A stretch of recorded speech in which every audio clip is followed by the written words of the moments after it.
The Radio Wammo Breakfast. Kiwi. Well, it is Matariki time. It is that time of the year, the Māori New Year. But to tell us all about it and to describe what it is and where to see it in the night sky as well, and all the concepts around Matariki, it is Dylan Story, representing in the blue corner the Stardome Observatory. Yes. Hello. We'll say representing today. How are you? Oh, I'm good. Yep. Good. And also, I've got some Rian Sheehan on in the background as well. Excellent choice of background. Yeah, because if anyone, any musician in New Zealand is absolutely fascinated by, apart from yourself, fascinated by astronomy concepts, it would be Rian Sheehan. We end up having big debates with people on Facebook about astronomy. Do you? Not about music. Really? Yeah. Is there a subset of musicians? There is actually. There was a thread recently, and someone pointed out that there's more musicians here talking about moon landings than there are about music. Yeah, I suppose. I mean, it is about wondering about the universe and the greater world around us, and reflecting on the meaning of life. And I suppose a lot of musicians do that. It does get into the philosophy side of it pretty quickly. Yeah. And that's the nature of a lot of musicians. Yeah. But you're here today to talk about Matariki. First of all, what is it? Well, Matariki is basically a cluster of stars that you can see in the sky, and it's noticeable in the sky because it looks different to everything else because it's a cluster. So whereas the rest of the sky is just sort of single stars, or maybe you'll get two beside each other. Nowhere else do you get a group of 7 close together, or 7 visible to the naked eye, that is. And is it viewed from the southern hemisphere and the northern hemisphere? It is actually, because it's very near the line we call the ecliptic, which is the plane of the solar system. Yeah. So yeah, you can see it from anywhere in the world, apart from perhaps a few places in the Antarctic Circle. Why is it significant at this time of the year? Well, being on the ecliptic, or the plane of the solar system, that means that as Earth goes around the Sun at certain times of the year, the Sun will block out Matariki. So it'll be in the background of the Sun, so that means we won't see it. We're blocked out by the glare. Then as Earth keeps moving around in its orbit, it's going to pop out again, it's going to appear again. So that time that it appears is going to mark how far Earth is around the Sun in its orbit. So in other words, it's a very reliable and important marker of solar time, because this really distinguishable thing will always appear at a certain time each year. And is it, when you say appear, is it just on the horizon at the moment? Yeah, it'll be just on the horizon, so you'll see it in the morning sky just before the sun's glare blocks it out. Okay, and then it stays around longer over the coming months. Yeah, it'll rise earlier and earlier. That's actually one of the main misunderstandings around Matariki, is that you can only see it in June, but in fact, May, when it disappears, is the only time you can't see it. See it all the rest of the year. In December, you'll see it sort of high in the sky around midnight. January, February, March, you'll see it in the evening, and it'll get lower and lower and disappear in May, and then its reappearance is part of what marks the Māori New Year. Yeah, so tell us about the Māori New Year, and how far back, I mean, has it been recognised that Māori have seen Matariki as something significant in the night sky? Well, based on the fact that throughout all the Pacific Islands the name for it is very similar, like through the islands you get a name like Matalii or Makaliki or something. Yeah.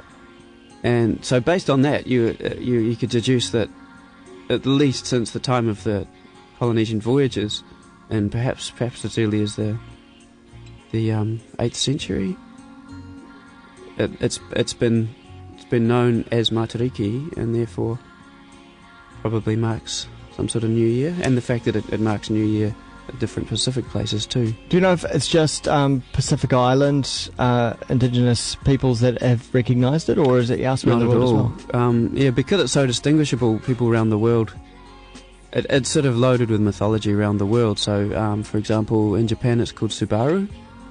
Oh, right. Of course. The logo on the Subaru cars. I had never thought of that. But that's upside down compared to how we see it here, because we're in the southern hemisphere. We're sort of looking at it the other way. Yeah. And most photos you'll find on Google will be upside down. Yeah. For us.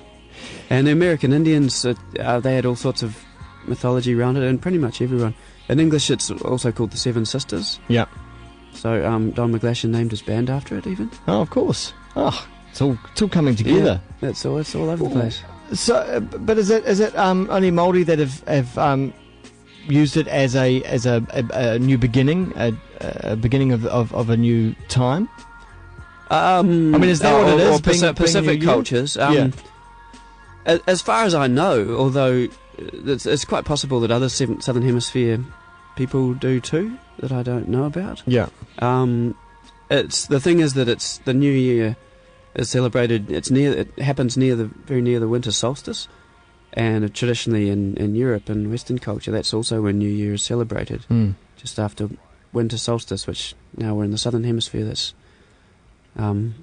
That's in the summer. Not the best time of the year for a New Year, is it?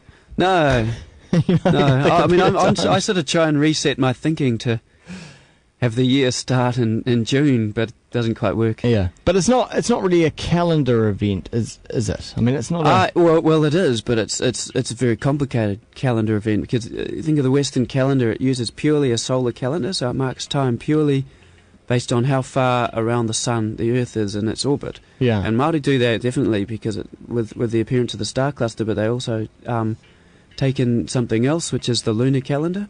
So the actual day that Matariki is celebrated is also based on the phases of the moon. So it was yesterday. It was the New Year. So that was the official celebration yesterday. It was yesterday. We were all. I didn't see the fireworks, the big gigs. You maybe had to be up before the sunrise, like I was, and yeah. It wasn't the weather conditions to do anything much like that. But yesterday was the first crescent moon. After the appearance of Matariki. So it's those two things combined, quite a complex interaction between lunar and solar calendar. Yeah. That marks. Then you know Matariki. it's the time. Later on this week would be a good time to see it because the weather is going to clear over most of the country. We've got a big high coming over, so probably the best opportunity. Yes, and Stardome is doing a walk to the top of Maunga Kiakio, One Tree Hill. That's happening on Saturday, and you can book your tickets for that if you want. It's basically a viewing session on the top of the hill, followed by breakfast and a planetarium show about Matariki. Oh, nice! So that is a good thing. It does, bear in mind that it does get easier to see as the months go on, as the weeks go on. So you'd have to be up either very late or very early. Very early. Yeah, well, for musicians, hours 5 a.m. is more late than early. Yeah. But yeah, and you'll see. I mean, you could see it as early as the start of June. Back in the old days when there was no light pollution, but when you're looking out up from One Tree Hill, looking out across East Auckland, you've got the whole East Auckland industrial complex. That's lights, a problem, isn't it? And that is a problem that makes it a bit harder to see. So if you're out at sea or something, sure you'd see it early June, but it's going to be a lot easier to see more towards the end of June. Get out and go for a drive somewhere out in the Wops to get a really good view of it. Out in the Wops, definitely. Yep. Or I mean, we saw it quite well last year from One Tree Hill. Well, I tell you what, I'm amazed because I went to the open night or open weekend at the Stardome at some stage last year, and I was unbelievable. I saw with my naked eye through the telescope Saturn's rings, and I was wow. That just blew me away. You can see so many pictures of Saturn. On the internet, but when you see it actual with your naked eye, it's a very different experience, isn't it? Blew me away, absolutely incredible. And that was through the Auckland fog. You'll see it quite well. I mean, through the courtyard telescopes at Stardome, you get quite a good view of Saturn, and it's quite fun watching people's reaction. And you look up in the sky and you can see that dot, and the presenter tells you it's Saturn. Yeah. And then you look through it and you see it does have rings. You can actually see it. It's like a cartoon planet. Yeah, it is. It's like this little thing with ears. In fact, that's what Galileo said when he first discovered it in the late 1600s. He said it was a planet with ears. Yeah. And then they disappeared, and he thought the planet had devoured its companions. It's like a Mickey Mouse in the sky or something. Yeah. Well, at certain times the rings disappear because you can be edge onto them, and they're very thin, and they literally disappear. But now they're tilted, so you can see them quite easily. Just incredible. Go and go to the Stardome website. I think that'd be a good place to catch up on what they're doing for Matariki. Stardome.org.nz. And also just search for Matariki in Google and you come up with all kinds of sites and all sorts of events around the country as well. Yeah, well, it's really taking off, and people around the country are starting to pick it up and celebrate it a lot more. Yeah, I think we are becoming just more aware and more in touch with some of our Indigenous history and recognising certain events throughout the year. I think it's really good. It is really good, and it's sort of like we were saying, it sort of makes more sense to celebrate New Year. It does. It's us.